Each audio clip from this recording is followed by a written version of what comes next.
अस्सलाम वालेकुम किदा तुसी वधिया उम्मीद करदी है सब खैरियत ना होंगे। जुबान का चस्का अगर मेरे चैनल ते नवे है तो जल्दी ना जाके मेरे चैनल को सब्सक्राइब कर दो और नाल ही बैल आइकन दा बटन प्रेस कर दियो ताकि तुहानू हर आने वाली वीडियो मिल सके। अज असीं तुहानू दसांगे भिंडी पकाने का सही तरीका और जो सही तरीका बहुत ही आसान है, बहुत ही मज़ेदार। थोड़ा जिहा घी पा लेंदे, इन्ना ज़्यादा नहीं क्योंकि फ्राई करनी है। भिंडी बनाने का बहुत ही आसान तरीका और बिल्कुल सही तरीका यही है। जी चिप ना सारी ख़त्म हो जाएगी। मिर्ची बनाना बंद हो बिस्मिल्लाह दी बरकत।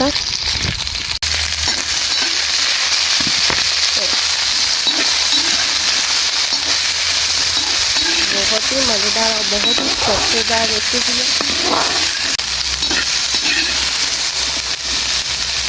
भिंडी पे मैं घी बिल्कुल कम पाया क्योंकि थोड़ा ही घी पा के ना फ्राई हो जाती है, जल्दी अच्छी फ्राई हो जानी है। और आह जी इन्होंने चिप्ची बना ये खत्म करनी है। कोई तो भिंडियाँ पाना ना फ्राई नहीं करता, फ्राई करके तो बहुत ही मज़ेदार बनदियाँ वा।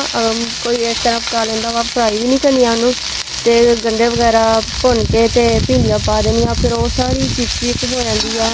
इसके बाद ना वह कोई जायका होंदा ना कोई इन्नी खास नहीं बनती। और हाँ जी तुम चमचा करोगे ना थल्ले लगी जाएगी, ना ही वो भुन होंगी अच्छी तरह।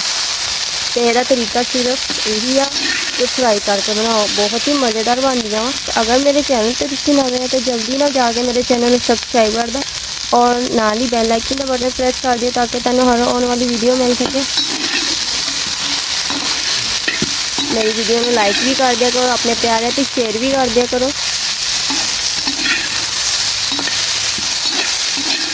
पसंद आती है या नहीं आती मैंने कमेंट करके तुम लाजमी दसना वा। एक तो जिद्दों भी मैं वीडियो रिकॉर्डिंग करा, वीडियो बनाती हूँ, रेसिपी बनाती हूँ ना, कां लाजमी बोलती अगे पिछे कां होंगे नहीं है। जिद्दों भी मैं बना ला पता नहीं कितों आ जाते कां ला लेंदी है अपनी। अच्छा जी यहाँ देखो फ्राई हो चुके हैं जी, चिपचिपाहट सारी ख़त्म हो गई है। देख लो हम किसी बर्तन पे निकाल लेंगे। हाँ जी भिंडियाँ तो फ्राई हो चुकी हैं, थोड़ा जहा घी और पा लेंगे हैं, बस इन्ना ज़्यादा नहीं। चाह देख लो कितना प्यारा कलर आ गया भिंडिया का। लै देखिया कहाँ आ गया फिर।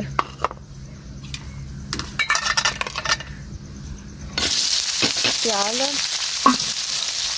कोई प्याज ज़्यादा खांदा है, कोई थोड़े भिंडिया तो जिन्हें ज़्यादा पसंद है वो ज़्यादा पा सकता है, मर्जी अपनी। पर मैं ज़्यादा नहीं खाऊंगी क्योंकि मेरे अब्बू ने ज़्यादा शौक ना नहीं खाती भिंडिया तो प्याज।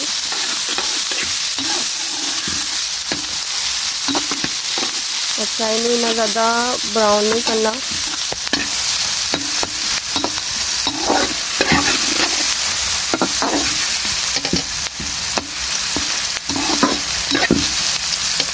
बड़े मज़ेदार भिंडियाँ पकेंगे, बहुत ही ज़बरदस्त रेसिपी। उम्मीद करती हूँ तुहानू पसंद आएगी। जल्दी ना जाके मेरा चैनल को सब्सक्राइब करो। जुबान का चस्का चस्केदार खाने हो, चस्केदार खाने हो तो ज़िंदगी तो मज़ा नहीं, स्वाद ही है तो ज़िंदगी है।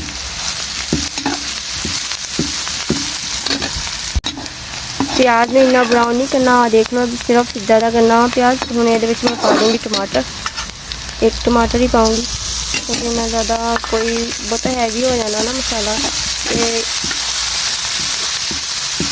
इन्ना ज़्यादा मैं ये टमाटर नहीं पाने, ना इन्ने प्याज। बिल्कुल मसालेदार बनेगी, बहुत ही मज़ेदार। प्याज में देख लो इन्ना ज़्यादा ब्राउन नहीं किया और इससे मैं मिर्च नमक वगैरह पाऊँगी तो ये सारी चीज़ परफेक्ट हो जानी है। 5 मिनट लगती है सिर्फ पकाने ते भिंडी, बहुत ही आसान है। 5 मिनटा ते तुहाडी ये रेसिपी तैयार हो सकती है। इसे खाना तो हमेशा दिल लगा के पकाना चाहिए वा। अगर तुम खाना दिल लगा के बनाओगे उन्ना ही स्वाद होएगा, उन्ना ही लज्जतदार मज़ेदार बनेगा और खाने वाले ना उंगलियां चढ़ते रह जाएंगे। ठीक है ना, तो खाना हमेशा दिल लगा के पकाया करो क्योंकि मज़ा वा। और आप सारा कुछ पकाओगे, सारा कुछ मिक्स पा पू के रख देना तो वह कोई मज़ा आना ना खाने का आना वा। तो तुम अपने पैसे ज़ाया कर दिया, एक तो बंदा कुछ भी ना पकावे। सही कहती है ना मैं। चलो हम थोड़ा जहा पानी पावांगे, थोड़ा जहा पानी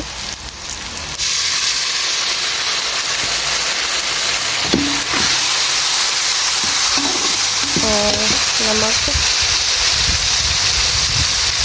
है इसकी ज़रूरत।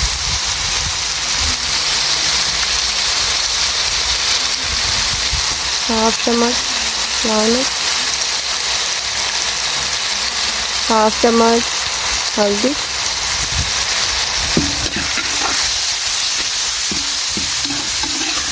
थोड़ा पानी और पा देंगे, मिर्च अच्छी तरह भुन जाएगी। चलो जी,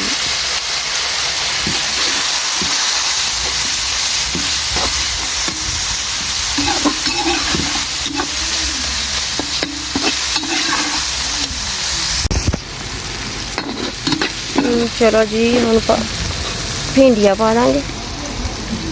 बिस्मिल्लाहिर्रहमानिर्रहीम, बिस्मिल्लाह दिया बरकत।